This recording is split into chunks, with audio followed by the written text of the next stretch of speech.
At the moment, you have a scientific establishment that has, to put it gently, completely fumbled the ball on COVID.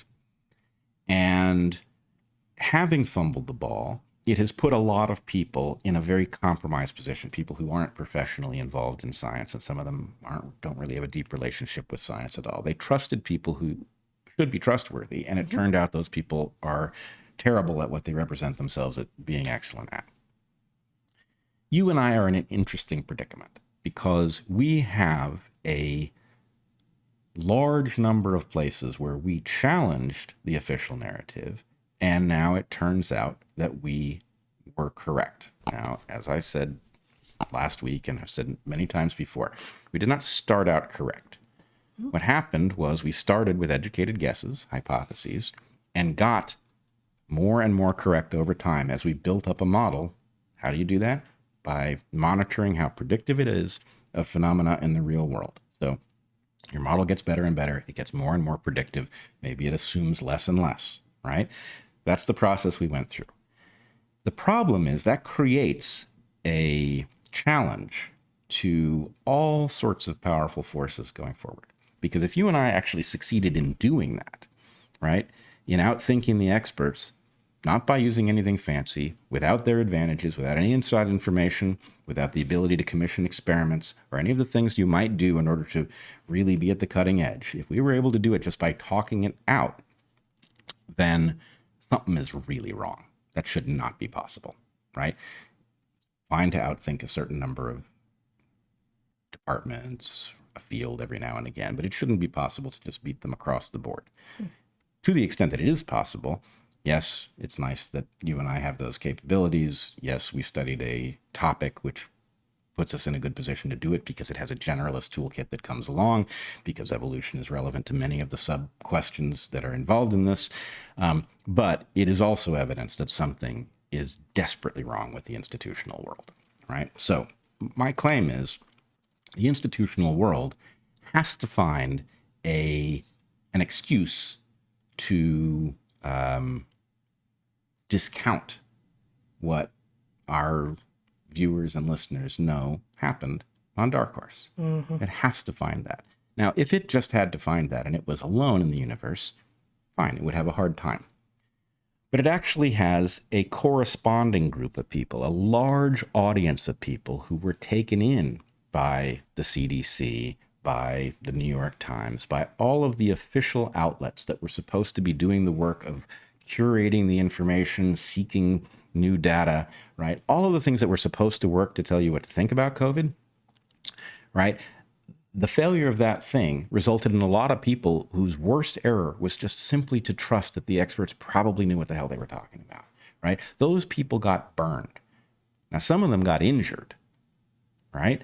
Some of them just got humiliated, and hopefully they haven't been injured. But the point is, you've got a large audience of people who got suckered by something and are now trying to figure out how to go back to living a normal life. And you've got a whole bunch of people who screwed up, who don't want to be displaced over the fact that it is now evident that they do not know what they are doing. And those two things are now searching for a narrative in the middle. And that narrative in the middle is kind of a negotiation, right? The powerful people don't really want to be vindicated. They can't be. They got it wrong. What they want is to be slapped on the wrist in a way that does not threaten their position of power. And the people who got suckered would like to be relieved of that sense of oh, there are no experts? That's a problem. How am I to live? Am I just going to wake up panicked every morning? Right? They would like to be relieved of that. They would like not to feel so much like suckers. They would like to have somebody put into words the mechanism by which they followed what should have been true and reliable instincts and ended up in danger, right? And so my claim is that there is now a struggle happening where influencers, some of them humiliated, are now seeking to provide a salve for that sense of discomfort. And the powerful who do not want to be displaced over their failure are interested in the same thing. And the confluence of those two things is a very powerful draw that is going to pull people in if we're not careful. Now, is it petty to be focused on the fact that this viewpoint that they are erecting is nonsense? No. In fact, the future depends on us not falling into this trap. And I will say, at the beginning of COVID, what I said, at least to those close to me, was that this was likely the best opportunity that we were ever going to get in our lifetime to reveal what was taking place in the system. The dysfunction that you see inside of a university, right? Mm-hmm. The failure of journalism to find obvious stories and to report them. These things are our system coming apart. Our very lives depend on it, as we are now learning with the various failures of supply chains and, scarcity of various kinds of foods.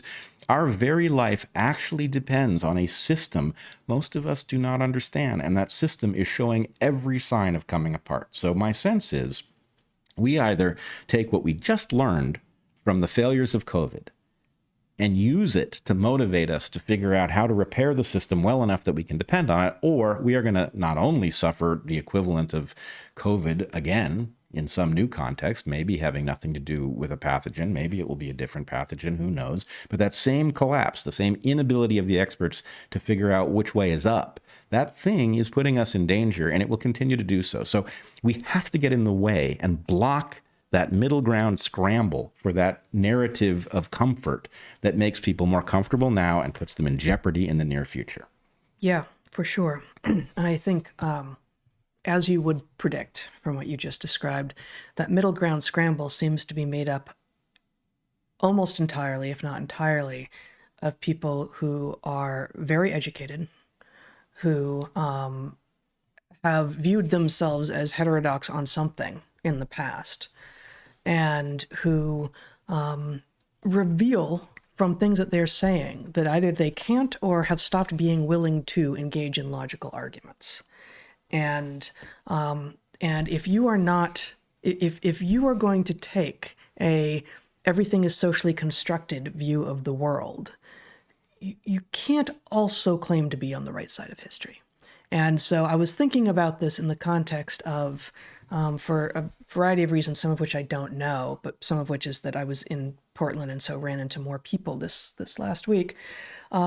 We've been hearing from a number of people who are appreciative of what we're doing. And I was just thinking about, of the people I know, like who are these people in the world? What are they doing? And this is by no means a complete representation, but we have farmers and gardeners, artists and artisans and makers, pilots and teachers, healthcare professionals and people in the military, people focused on nature and actual sustainability and conservation, not the thing that's passing for sustainability and conservation in so many and in so many circles now, people who don't actually like to go outside but like to claim to be all about nature and such, people who don't like discomfort. We've got people who work in food co-ops, who understand stuff about actual food security, who make ferments and grow garlic and construct herbal concoctions and get raw dairy from people who produce it and get it to the people who think that they need it or want it for their own health. Musicians who speak truth through their lyrics and their notes, printmakers who meld the wisdom of the past with amazing images. There's more. Every single word that I just used there represents one or more actual people whom we've heard from in the last week or two. And every single one of them is doing something real in the world with a real manifestation in the physical world. Not very social. It's not entirely social. And I think that is going to be the predictive thing here. Like, were you paying attention to something that they could not lie to you about early on or throughout this pandemic at all, such that at the point that what you knew to be true because you experienced it with your own senses and your own body, at the point that they made some claim that was opposite, you went, no.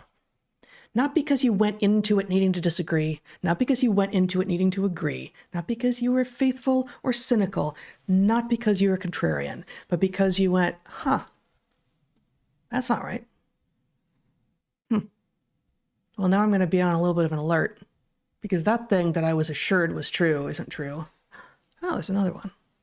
And oh boy, And, you quickly do go into this space like, oh, wow, I did not know so many things were not true that I was being told were true. But the assurances from the talking heads that all you have to do is follow along and, I am the embodiment of science over here. And, you just have to do what this 3-letter agency says over here.